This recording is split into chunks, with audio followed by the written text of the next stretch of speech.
Halo brosis, balik lagi di channel Pawang Design It. Nah kali ini gue mau share nih mengenai kelanjutan pembahasan kita tentang 10 shortcut paling hits yang sering digunakan di Microsoft Word. Nah kali ini gue akan bahas nih mengenai kombinasi antara tombol Control, Shift, dan juga karakter-karakter tertentu yang ada di keyboard. Nah, gak usah lama-lama lagi, langsung kita bahas.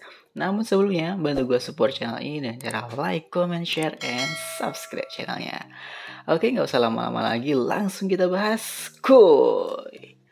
Oke, jadi di sini gue udah punya nih 10 shortcut ya, 10 shortcut plus 1. Jadi total kita akan bahas 11 shortcut yang paling hits nih, yang paling sering digunakan di Microsoft Word, yang kita bahas mengenai Control dan juga Shift. Kalau kemarin kita Control dan juga abjad atau simbol tertentu. Nah, kali ini kita akan bahas mengenai kombinasi antara Control plus Shift plus juga karakter tertentu di keyboard kita. Oke, yang pertama kita akan bahas mengenai Control Shift plus D. Apa nih fungsinya dari Control Shift D gitu ya? Nah, fungsinya adalah memberikan garis bawah berganda atau double underline di data atau di artikel atau di teks yang kita punya. Oke, contohnya kita langsung coba ya. Kita langsung coba gimana cara pakainya. Jadi langkah pertama kalau brosis mau pakai memberikan garis berganda double underline ya menggunakan Control Shift D, yaitu blok dulu yang mau dipakai atau yang mau dikasih double underline. Contohnya nih, gue mau kalimat pertama ini mau gue kasih double underline nih. Jadi gue blok dulu nih kalimat pertamanya. Dari kata yang pertama, kamu boleh memfoto, hingga Menara Eiffel. Setelah gue blok, gue langsung aja nih tekan tombol Control, tekan tombol Shift, tahan dua-duanya, kemudian tekan tombol D. Control Shift D ditekan bersamaan. Tuh hasilnya. Dia akan langsung muncul kayak gitu. Jadi yang kalimat pertama ini, dari kamu boleh memfoto dan menggunakan foto Menara Eiffel di siang hari. Nah, sampai dengan kata Menara Eiffel, itu semuanya akan terdouble underline seperti itu. Nah, misalkan nih brosis mau pakai gue maunya dari awal kalimat awal paragraf hingga akhir paragraf dong, boleh dong. Jadi langsung aja blok tuh satu paragraf full, kemudian brosis tinggal tekan tahan Ctrl Shift Del di keyboard. Ctrl Shift D ya. Sorry, kan tadi kan sekali ada yang lagi kepakai ya. Jadi otomatis dia akan menetralkan. Kita coba klik satu kali lagi. Tuh, langsung deh dia berubah atau dia dikasih double underline atau garis bawah berganda. Itulah adalah fungsi dari Ctrl Shift D ya. Jadi Ctrl Shift D itu mirip dengan Ctrl O. Kelanjutan dari Ctrl O, tapi bukan Ctrl O ya. Ctrl Shift D dia memberikan garis bawah berganda atau double underline kayak gitu. Oke, siap. Selanjutnya kita akan melangkah ke shortcut selanjutnya, yaitu Ctrl Shift E. Nah, apa nih fungsi dari Ctrl Shift E? Nah, fungsi dari Ctrl Shift E itu adalah mengaktifkan atau mematikan track change. Nah, Ctrl Shift E sendiri itu biasanya paling sering digunakan kalau kita lagi revisi mengenai artikel-artikel yang kita pakai ya. Nah, ini adalah cara cepat menghemat waktu daripada kita harus ngeklik masuk di review, kemudian aktifin track change. Brosis bisa langsung aktifin track change atau mematikan track change dengan cara shortcut Ctrl Shift E kayak gitu. Nah, bagi brosis yang mungkin masih asing ya dengan track change, nah track change ini adalah salah satu fitur di Microsoft Word, jadi dia memberikan kemudahan bagi kita untuk mengetahui ini perubahan-perubahan yang terjadi ketika kita melakukan revisi. Jadi ketika ada revisi, misalkan kita kasih simbol, kita masih garis bawah, mungkin kita kasih strike through, dia akan langsung ngasih dalam bentuk komen ya. Fungsi dari track change itu kayak gitu. Jadi dia memberikan informasi mana sih yang berubah atau mana sih yang sudah diubah dari yang sebelumnya kayak gitu. Itu adalah fungsi dari track change. Nah, kita akan coba gimana cara mengaktifkannya, yaitu Ctrl Shift E, tekan tombol Ctrl, tekan tombol Shift, tahan kedua-duanya, kemudian tekan bersama dengan tombol E. Ctrl Shift E. Kok nggak berubah, bro? Iya, kenapa nggak berubah? Jadi sebenarnya dia berubah, cuma dia berubahnya di sini. track change-nya ketika kita klik review, kemudian track change-nya akan on. Nah, misalkan kita klik lagi Ctrl Shift E, track change-nya ini dia akan menjadi off, bro sis. Kita coba ya, Ctrl Shift E. Tuh, dia off. Nah, Ctrl Shift, kita coba aktifin lagi ya, Ctrl Shift E. Kemudian kita mau, gue mau tunjukin nih apa perubahannya ketika kita pakai Ctrl Shift E. Contoh nih, gue mau rubah ini yang awalnya dia nggak ada apa-apanya, gue mau rubah dia jadi underline. Nah, ketika ada perubahan yang kita kasih, maka dia akan langsung ngasih tahu nih. Misalkan di sini pengkomennya dia Ismail 2010 a few seconds ago. Jadi dia diformat menjadi underline kayak gitu. Jadi misalkan kalau misalkan mau tambah di sini nih, misalkan dia jadinya ganti i gitu, dia akan langsung jadi font italic kayak gitu. Jadi dia memberitahu nih, atau dia memberikan catatan ketika terjadi perubahan. Jadi dia tracking, dia memberitahukan, dia menginfokan, dia melakukan tracking. Kayak apa ya tracking ini? Jadi kayak pelacakan. Dia melacak mana-mana sih yang berubah dari yang artikel terakhir yang kita sudah pakai. Jadi sebelum diaktifin track change, maka dia nggak akan ngasih kayak ginian tuh. Nah, ketika diaktifin track change, maka dia akan ngasih komen-komen yang menandakan apa sih atau mana sih yang sudah dilakukan perubahan. Seperti itu. Gampang banget kan fungsinya. Nah, ini berfungsi banget nih bagi brosis yang sedang melakukan kerjaan skripsi, atau misalkan artikel-artikel yang perlu direvisi mungkin sama atasan, atau mungkin sama supervisor, atau mungkin sama dosen pembimbing. Nah, ini gampang banget daripada harus ngeprint out. Nah, fungsi track change sama memudahkan brosis dalam melakukan revisi-revisi yang diperlukan. Seperti itu. Oke, selanjutnya kita akan melangkah ke selanjutnya. Namun sebelumnya gue Ctrl Z dulu ya, gue undo dulu biar aman. Jadi track change-nya gue matiin. Track change-nya dengan cukup satu kali klik atau dengan Ctrl Shift E, sama aja. Oke, selanjutnya kita masuk ke shortcut selanjutnya. Itu shortcut selanjutnya adalah Ctrl Shift F. Nah, Ctrl Shift F nih apa nih fungsinya? Nah, kalau dari namanya atau dari inisialnya, F for font ya. Jadi dia mengganti font. Dia mengganti font yang udah kita punya gitu. Jadi contohnya gimana? Gampang banget. Jadi misalkan kita mau mengganti suatu font. Sebenarnya kita bisa sih dengan blok, kemudian langsung pilih kayak gini ya. Kita ganti font. Bisa dengan cara manual kayak gitu. Kita bisa pilih sesuai dengan font yang kita mau. Tapi kalau misalkan brosis lagi pengen ganti font dari font formatting, bisa langsung Ctrl Shift F. Dia langsung spesifik di font formatting khusus ganti font ya. Sebenarnya kan kalau kita bisa juga pakai Ctrl D ya. Nah, dia akan langsung masuk di font formatting. Tapi selain browser bisa pakai Ctrl D, juga browser bisa pakai Ctrl Shift F. Nah, Ctrl Shift F ini dia langsung spesifik ya, masuk di font formatting, langsung ngarahin untuk mengganti font kayak gitu.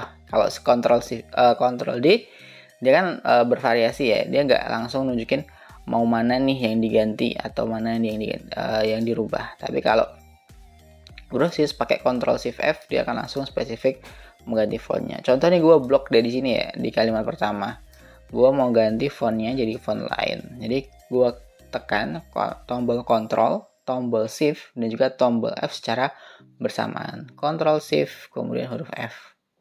Nah, gue bisa langsung ganti sesuai dengan keinginan. Misalkan gue mau ganti ini jadi Arial deh ya. Gue tinggal ketik aja nih, Arial.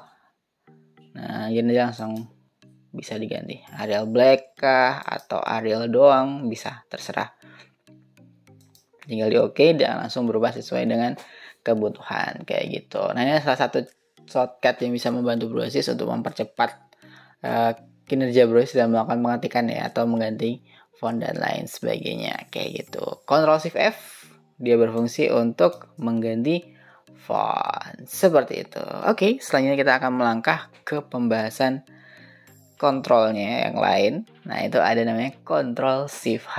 Nah, Ctrl Shift H apa nih fungsinya? Nah, Ctrl Shift H itu berfungsi untuk menyembunyikan teks. Nah, H itu standing for hidden ya. Jadi H itu hidden nih, gue mau nyembunyiin sesuatu. Oke, berarti browser bisa pakai Ctrl Shift H.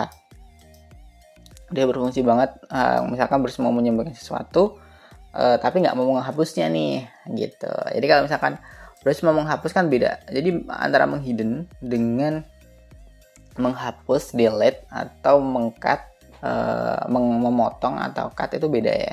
Jadi kalau menghidden dia itemnya atau teksnya tetap ada, cuma dia di hidden tuh, disembunyiin. Beda dengan di delete. Kalau delete kan otomatis dihapus ya. Tapi kalau di hidden itu dia disembunyiin doang. Nah, beda dengan cut. Kalau cut itu kan dia dipotong kemudian nanti dipaste di tempat yang lain. Jadi kalau cut dia bukan hilang sih, tapi dia ditaruh di clipboard sementara kayak gitu. Beda dengan hidden ya. Hidden berarti disembunyikan. Nah, disembunyikan berarti dia tetap ada di situ tuh, cuma nggak ditunjukin seperti itu. Oke, selanjutnya kita langsung coba nih fungsi dari Ctrl Shift H. Jadi tinggal blok aja nih data atau artikel atau teks yang berbasis mau hidden. Contohnya gue mau hidden dari kata tentunya sampai jika tempat, atau sini misalkan kalimat ini deh, gue mau hidden. Tinggal tekan aja tombol Ctrl Shift, tombol Ctrl Shift dan juga H secara bersamaan. Ctrl Shift H, lumayan jauh ya. Nah, dia langsung terhidden tuh. Jadi dia nggak tercut, dia tidak delete, tapi dia terhidden. Misalkan mau misalkan mau tunjukin lagi, tinggal Ctrl Z aja, atau dia akan muncul lagi seperti yang kita inginkan, seperti itu. Nah, itu adalah fungsi dari Ctrl Shift H. Jadi memudahkan browser, misalkan punya konten atau punya kata atau punya kalimat yang mau di hidden nih, tapi nggak mau ngehapus dia, biar dia tetap di situ tuh sebenarnya. Cuma gue memang mau hidden doang. Nah, itu bisa pakai shortcut yang namanya Ctrl Shift H, karena dia berfungsi untuk menyembunyikan teks yang ada di file yang kita punya, seperti itu. Oke? Nah, selanjutnya kita akan melangkah ke shortcut selanjutnya, yaitu adalah Ctrl Shift K. Nah, apa nih fungsi dari Ctrl Shift K? Nah, Ctrl Shift K itu berfungsi untuk membuat teks menjadi huruf kapital. Nah, K standing for kapital. Jadi kapitalnya di sini tapi dalam kurung nih, dia kapitalnya kapital small caps. Nah, apa maksudnya kapital small caps? Jadi dia bukan kapital yang uppercase ya. Kan ini beda. Misalkan contoh gini. Kalau kita kapital pakai uppercase, contoh ya uppercase, dia semuanya akan besar semua tuh. Jadi kalau browser perhatiin antara huruf G, E, O, P, A, R, K dan semua bahasanya semua huruf di kata-kata ini semua tingginya sama tuh. Gue Ctrl Z ya. Nah, itu adalah fungsi dari uppercase. Jadi dia gedenya sama. Tapi kalau Ctrl Shift K dia small caps. Yang gede, yang huruf G atau huruf pertamanya itu lebih tinggi dibandingkan dengan huruf-huruf di belakangnya nanti. Jadi yang paling gede itu cuma inisial katanya,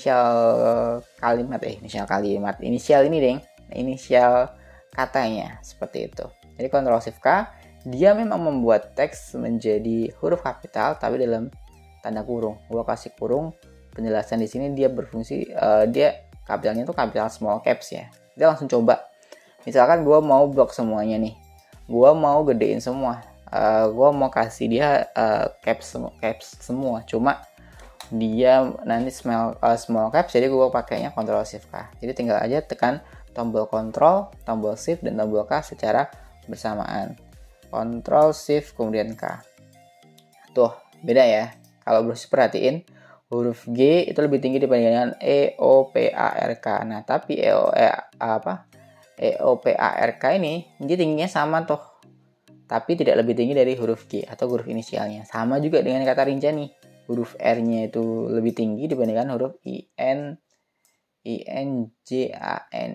gitu. I-N-J-A-N-I-nya sama tingginya. Cuma dia tidak lebih tinggi dari inisial katanya, seperti itu. Nah, ini berlaku untuk semuanya kayak gitu. Jadi dia akan membantu proses untuk mengidentifikasi kayak gitu. Nah, selagi huruf awalnya dia huruf besar, jadi contohnya kan Geopark Rinjani. Nah, R-nya huruf besar ya. Nah, dia akan langsung lebih tinggi dibandingkan dengan huruf yang lain. Tapi misalkan nih contoh super vulkanik gitu ya. Contoh kita perhatikan, atau terdiri dari kawasan gitu. ketika browse block ya misalkan, kemudian Ctrl Shift K. Nah, terdiri dari kawasan ini tinggi semua, tingginya sama semua gitu kan. Kenapa kok inisialnya nggak lebih tinggi dibandingkan dengan teks setelahnya gitu? Iya, karena dari awal mereka udah kecil nih semuanya.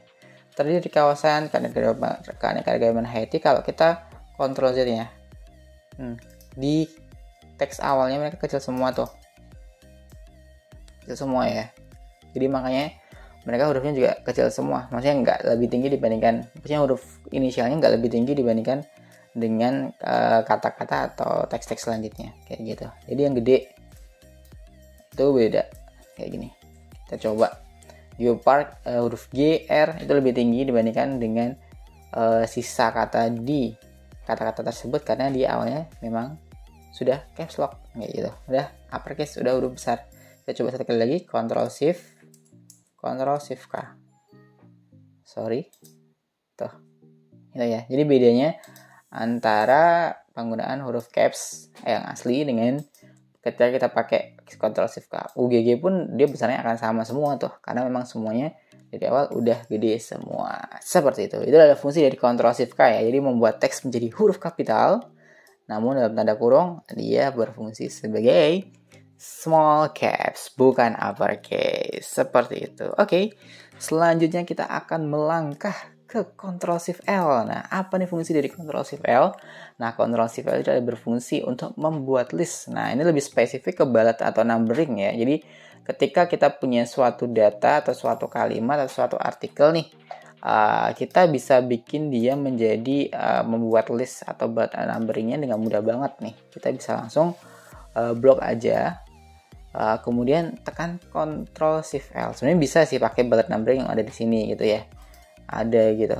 Cuma ada shortcut yang memudahkan kita. Jadi misalkan browse lagi enak-enaknya pakai keyboard, kemudian mager nih untuk pakai mouse gitu, bisa pakai shortcut namanya shortcut Ctrl Shift L. Nah, dia berfungsi untuk membuat list atau membuat bullet dan numbering. Caranya gimana? Gampang banget, tinggal blok aja yang mau dibikin list atau dibikin atau dikasih bullet numbering, kemudian tekan tombol Ctrl Shift L. Tuh, dia langsung jadi ya bullet dan numberingnya.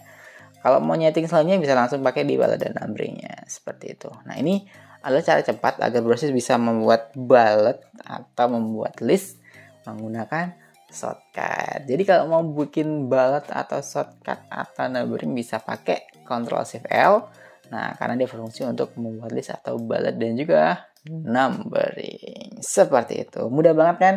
Nah, Ctrl Shift L ini memang mungkin nanti setelah di Ctrl Shift L mungkin fontnya beda ya. Nah, maka dari itu memang perlu di setting-setting lagi, tambah-tambahan, tapi ini memang membantu banget mempercepat kalau misalnya lagi mager pakai mouse. Seperti itu. Oke, selanjutnya kita melangkah ke kontrol selanjutnya. Nah, kita kali ini di sini kita akan bahas nih tentang Ctrl Shift N.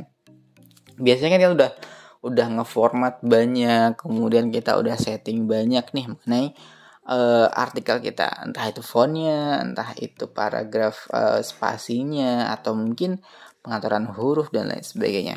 Nah, kadang nih kita mau setting dia ke default. Gue mau setting semua dari awal deh. Gue mau setting ulang gitu. Jadi gue mau balikin ke bahasanya kayak setting pabrikan gitu ya. Oke, nah setelah browser bikin semua gitu, kemudian misalkan browser mau setting ke pabrikannya atau bikin setting ke default, ada banget. Itu ada caranya yang mudah banget. Jadi browser nggak perlu gue mau rubah, misalkan contoh nih, gue mau rubah kalimat ini jadi settingan default, berarti akhirnya gue ganti satu persatu. Nah, itu lama kan ya. Nah, ini makanya gue saranin kalau misalkan browser mau setting suatu artikel yang udah browser setting itu cuma mungkin settingnya salah atau mungkin kurang bener gitu ya, kemudian mau dirubah ke normal lagi, browser bisa pakai namanya shortcut dengan kombinasi Ctrl, Shift, dan juga N. Kenapa gue saranin ini? Karena dia berfungsi untuk menghapus formatting atau mengembalikan ke awal atau default dari settingan Microsoft Word kayak gitu. Nah, contoh nih, gue langsung coba ya. Jadi di sini gue udah punya kalimat Geopark ini terdiri dari kawasan keanekaragaman hayati, kawasan letusan gunung api, dan kawasan budaya adat. Sampai dengan kalimat terakhir. Dan di sini kan ada beberapa nih. Ini dia modelnya Times New Roman, kemudian fontnya ukuran 12, dia ada underline, di tengah-tengah juga ada huruf yang di bold dan juga di underline gitu kan ya. Ini bentuknya italic kayak gitu. Nah, gue mau setting dia menjadi settingan default kayak gitu. Gimana caranya? Langsung aja berusaha tekan tombol Ctrl Shift dan juga huruf N di keyboard bersamaan. Tuh, dia akan langsung balik ke settingan awal nih, ada settingan default. Kalau defaultnya si Word kan dia Calibri body ya. Kemudian fontnya 11, dia gak rata gitu kan. Nah, itulah salah satu fungsi dari Ctrl Shift N. Jadi dia mengembalikan settingan dari artikel atau teks atau paper yang Brosys punya ke settingan awal atau ke settingan default dari pengaturan Microsoft Word seperti itu. Mudah banget kan cara menggunakan Ctrl Shift dan juga N. Nah, dia berfungsi untuk menghapus formatting gitu. Lebih enaknya diingat gitu sih, menghapus formatting atau menggunakan ke default kayak gitu. Oke, selanjutnya kita akan melangkah ke shortcut selanjutnya, yaitu Ctrl Shift P. Nah, apa nih fungsinya? Nah, bukan Ctrl P ya. Kalau Ctrl Shift P itu beda dengan P. Nah, kalau Ctrl P dia berfungsi untuk ngeprint, kalau Ctrl Shift P dia berfungsi untuk merubah ukuran font kayak gitu. Nah, gimana caranya merubah ukuran font? Jadi contohnya nih, misalkan Brosys punya kalimat nih, misalkan gue punya paragraf ya, Geopark Rinjani tadi di kawasan Keanekaragaman Hayati bla bla bla hingga mengelola alamnya dengan baik. Nah, gue mau mengganti atau merubah ukuran fontnya gitu. Gue langsung aja nih, bisa langsung Ctrl Shift P. Kalian bisa masuk di sini ya, bisa langsung pilih sesuai dengan kebutuhan dengan fitur yang ada. Brosys juga bisa langsung pakai Ctrl Shift P, dia akan langsung masuk di font formatting. Nah, kalau Ctrl D itu kan dia masuknya secara spesifik ya. Nggak spesifik di bagian formatting gitu, karena dia kadang masuknya di fontnya, kadang masuknya di mana gitu, tapi paling sering kan masuknya di font ya, nggak langsung masuk di size nya langsung. Nah, kalau Brosys pilihnya Ctrl Shift P, maksudnya bukan Ctrl D ya, itu langsung akan masuk di pilihan fontnya secara langsung gitu. Gue bedain ya antara Ctrl D, dia yang di blok pertama adalah fontnya, tapi kalau Brosys pakai Ctrl Shift P, tuh, yang di blok pertama adalah size-nya.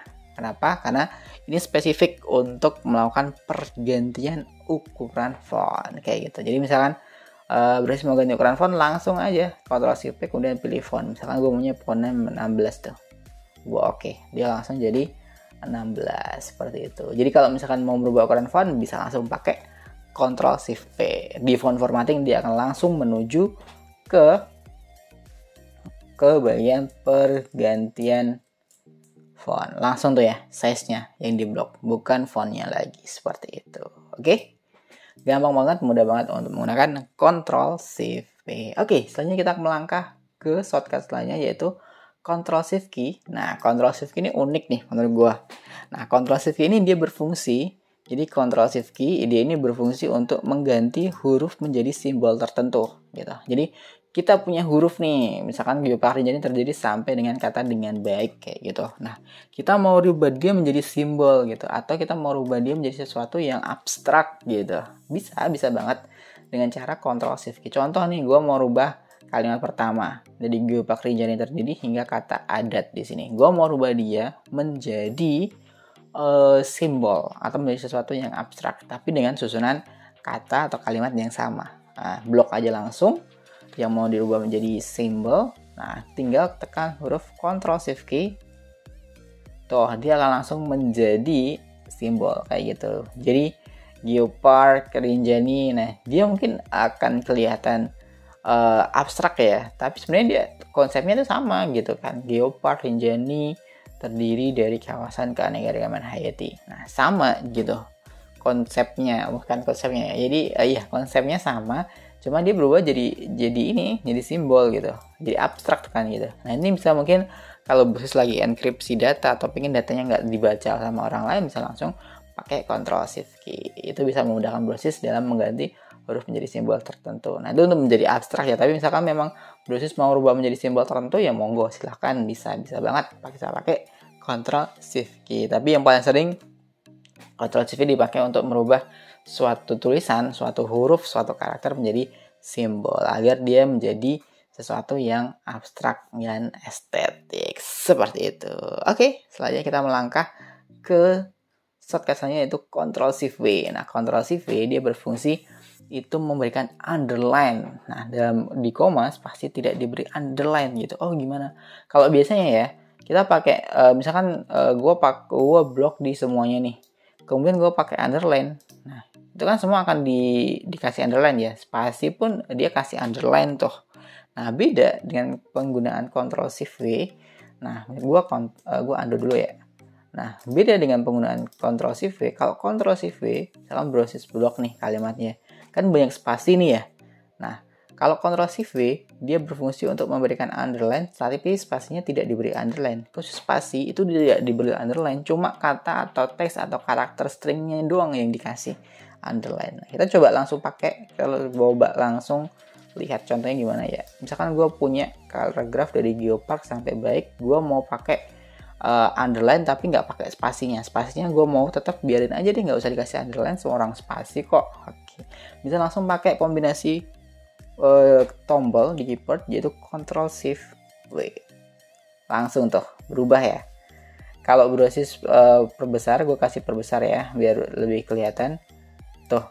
Jadi di setiap spasinya itu nggak dikasih underline kayak gitu.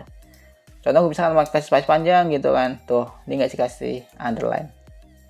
Intinya kalau Brosis perlu ngasih underline tapi spasinya dilewatin nggak dikasih underline, nah itu jawabannya adalah pakai Ctrl Shift V karena dia berfungsi memberikan underline namun spasi tidak diberi underline kayak gitu. Gampang banget kan ya cara pakai Ctrl Shift V. Dia berbeda dengan underline dan dia langsung hajar saja dan langsung hantam semuanya dikasih underline. Tapi kalau Ctrl Shift V dia hanya teks atau string atau karakter saja yang dikasih underline. Spasi tidak termasuk. Itu adalah fungsi dari Ctrl Shift V kayak gitu. Oke, dan bonus satu kali ini kita akan bahas mengenai Ctrl Shift S. Nah, Ctrl Shift S ini berfungsi untuk setting style text. Nah, biasanya kalau kita setting style, kita kan harus blok dulu, kemudian pilih di sini ya. Nah, dia akan rubah stylenya. Nah, kita selain bisa merubah stylenya dari situ, kita juga bisa pakai namanya Ctrl Shift S. Jadi blok aja yang mau dirubah stylenya, kemudian tekan huruf atau tombol Ctrl Shift S. Nah, dia akan langsung muncul nih pilihan stylesnya kayak gitu. Mau stylenya apa gitu, tinggal pilih. Misalkan gue mau plain table 3. Tuh, dia akan langsung berubah. Atau misalkan gue maunya ini deh, listable like gitu. Semua akan langsung terganti sesuai style yang Brosis pilih. Seperti itu. Gampang banget kan? Nah, itu adalah 10 shortcut pembahasan kita, Ctrl plus Shift, dan gue tambahin satu bonus Ctrl Shift S agar Brosis punya lebih banyak library atau pengetahuan mengenai Ctrl dan juga Shift. Kombinasi keduanya dengan simbol atau karakter tertentu di keyboard kita kayak gitu. Oke, nah misalkan Brosis masih bingung, pusing dengan pembahasan gue kali ini, bisa Brosis langsung komen di bawah, nanti gue bantu untuk jawab kebingungan Brosis sampai Brosis bisa paham. Nah, sekian video gue kali ini, sampai ketemu di video-video selanjutnya. Salam Design It. Thank you banyak Brosis udah nonton video tadi. Agar nggak ketinggalan video-video yang lain, bantu subscribe, like, comment, and share. Nah, kalau butuh tutorial sesuai request, bisa langsung komen di bawah. Salam Design It.